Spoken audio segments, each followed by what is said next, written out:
Bienvenue sur MEF Radio, place à l'interview. Alors bonjour chers auditeurs, bienvenue sur MEF Radio. Je vous commande Elisabeth et aujourd'hui je reçois Maxime Crespel de l'association EasyCoop dont vous êtes le président. C'est ça. Est-ce que vous pourriez vous présenter ainsi que votre association ?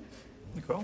L'idée de l'association, c'est de valoriser les produits locaux, c'est de les promouvoir, c'est de faciliter leur accès aussi. Donc là, sur Péronne, on a la chance de pouvoir aménager un grand espace.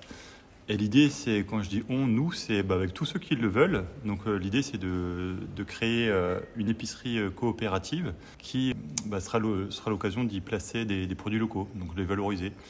Et toutes les idées des uns, des autres seront les bienvenues pour aménager au mieux les espaces. Et comment vous est venue l'idée de vous implanter spécifiquement à Péronne, parce que votre association est basée à Amiens. Et pourquoi le choix de ce lieu en particulier, donc l'ancien garage Renault de Péronne ? Alors, tout d'abord pour Péronne, moi j'ai déjà un lien assez personnel avec la commune, puisque ma mère a vécu sur place pendant plusieurs années. Et il y a eu une intention concernant cet espace, donc de mettre en avant les produits du territoire, de créer un espace qui les mette en valeur, et puis d'intégrer différents projets. Alors, pourquoi cette halle ? Parce que c'est avant tout une question d'opportunité, clairement. C'est cet espace qui était disponible là actuellement pour lancer ce projet. Et Péronne, ça aurait pu être ailleurs, mais Péronne, c'est une belle commune avec 6000 habitants. L'idée des projets qu'on peut y développer, qui serait d'aboutir à la création d'une épicerie coopérative, actuellement, il n'y en avait pas. Il n'y en a pas comme on souhaite faire non plus ailleurs sur le département. Il y a d'autres modèles qui existent d'épicerie coopérative. Donc là, ça serait un autre modèle que nous pourrions ensemble inventer. Et Péronne s'y prête bien. Et est-ce que vous visez un public en particulier ou pas spécialement ? Alors justement, c'est une bonne question parce que l'idée, c'est vraiment de créer de la mixité de tous les publics qui souhaitent venir prendre un peu de temps, boire un verre, juste passer ou s'impliquer dans un projet. Et voilà, c'est là où on peut voir une différence avec d'autres modèles d'épicerie coopérative où ils sont souvent réservés à leurs seuls membres dans un nombre limité. Nous, le but, c'est qu'on essaye aussi de créer pas mal de moments. On est avec l'événementiel, donc sur l'extérieur, de créer différents moments ouverts à tous. Et le but, c'est vraiment qu'on chemine vers cette diversité des publics, de faire ensemble, et puis de s'appuyer sur les atouts des uns des autres, les parcours de vie des uns des autres, qu'on se mélange vraiment tous ensemble. Et comment vous pensez mobiliser les bénévoles ? Est-ce que vous avez déjà des idées un petit peu pour recruter ? Alors du coup, ça a commencé dès aujourd'hui, donc merci beaucoup à la mission locale, qui est le grand point de départ, puisqu'il y a déjà 6 volontaires qui sont depuis ce matin à l'œuvre. Et donc comment on va recruter ? Alors grâce à leur aide à l'entrée du bâtiment, nous avons placé un panneau sur lequel on a exposé des projets avec des titres ou avec des feuilles vierges, qui sont des fiches actions vierges, dans l'idée d'intégrer les projets de ceux qui souhaiteront agir avec nous. Pour l'instant, ce qu'on met surtout en avant, c'est l'idée d'une buvette ludique, d'une épicerie coopérative et d'un espace de projection. Donc ça s'est déterminé ce matin. Preuve en est que c'est vraiment avec les idées des uns des autres que ça va se construire.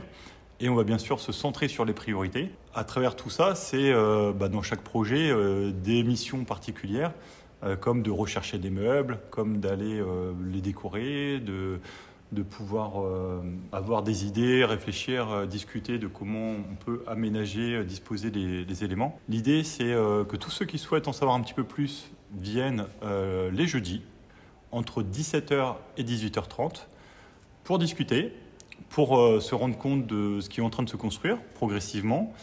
Et de là, chacun pourra se positionner s'il souhaite venir une fois, 2 fois, 3 fois, une fois et plus jamais revenir, une fois et revenir à chaque fois. Voilà, il n'y a pas de pression en tant que telle, c'est chacun en fonction de son envie et de sa disponibilité.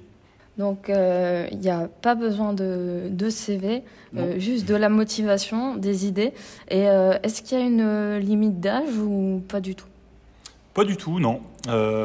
S'il y a des enfants de trop bas âge, ça ne va pas forcément être évident, mais plus tard, ils seront bien sûr les bienvenus. Sinon, il n'y a pas de limite d'âge. Après, en fonction, on peut aménager un type de mission. La personne peut réfléchir aussi elle-même à ce qu'elle a envie d'apporter.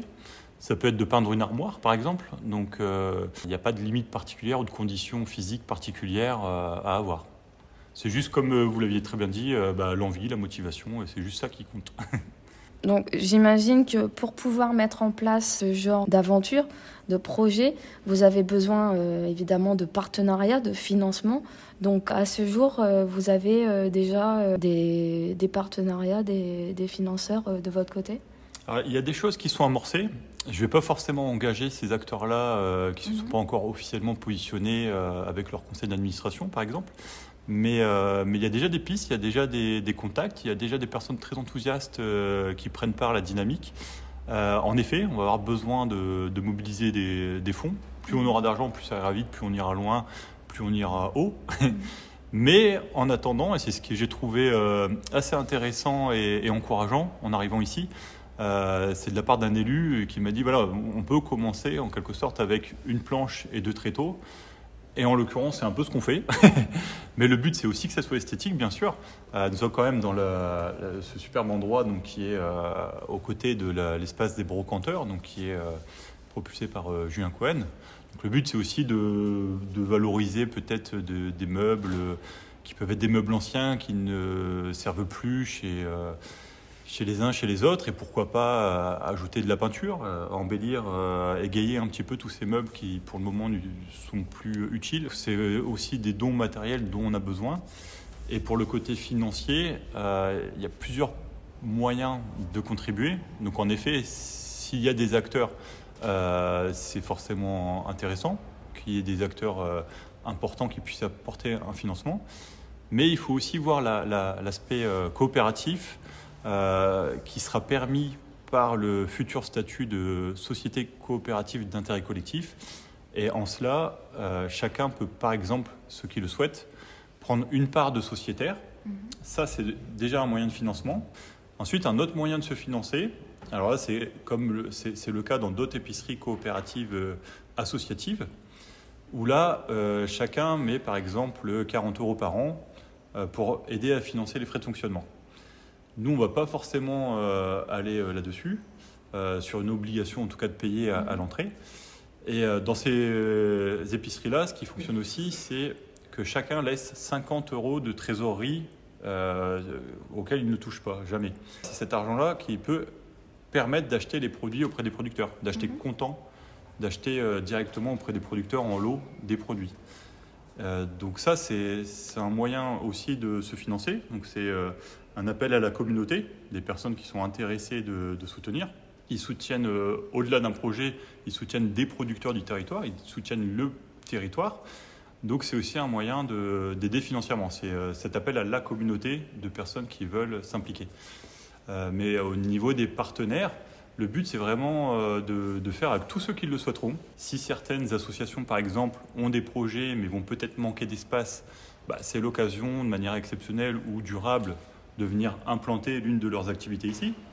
Voilà, il faut vraiment voir ça comme un lieu qui peut se nourrir avec les projets de chacun. Donc un partenaire qui souhaite prendre part peut s'impliquer juste de manière très très ponctuelle ou même sur la durée. Est-ce que vous auriez un dernier mot peut-être pour mobiliser notamment les jeunes qui auraient quelques hésitations, une certaine timidité à venir? Quel mot d'encouragement vous souhaiteriez faire passer? Alors déjà que c'est une aventure, tout n'est pas écrit, et ça s'écrit justement avec, là si on s'adresse aux jeunes, puisque c'est en plus la radio de la MIF en effet, il y a vraiment l'idée d'une place pour tous, c'est de partir pour chacun de ces jeunes qui parfois pour certains se cherchent aussi, dans des projets professionnels, c'est aussi l'occasion pour eux de tester une activité, d'essayer de faire un lien avec un projet personnel qu'ils pourraient avoir, pas que mais ça peut. Le vivre de manière conviviale avec d'autres personnes, c'est des fois plus encourageant. Par exemple, si on se lance lors d'une dernière rencontre que j'ai eue avec des jeunes de la mission locale, l'une des jeunes avait le projet de devenir libraire, par exemple.